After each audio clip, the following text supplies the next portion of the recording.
Mga kaibigan, nandito ho tayo ngayon sa Abot Cave. Dito po sa Balawi, Pagudpud, Ilocos Norte. Ayan, nakikita nyo mga kaibigan, ito po yung isa sa mga tourist spots natin. Ayan.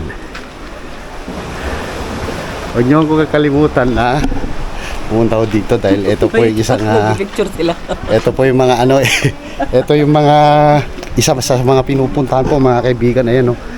Tapos pag magtatambay kayo dito, malamig ang simoy ng hangin, ha? Siwing, huwag kang pakitin, baka dulas lang. Yan. Parang ano nga din dito, rock formation. Yes. Oh.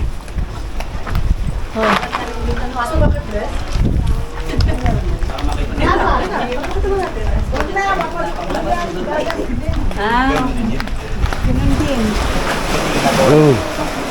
Ano, dagat oh. Tapos na yun, oh. Ito, picturean mo ako dito.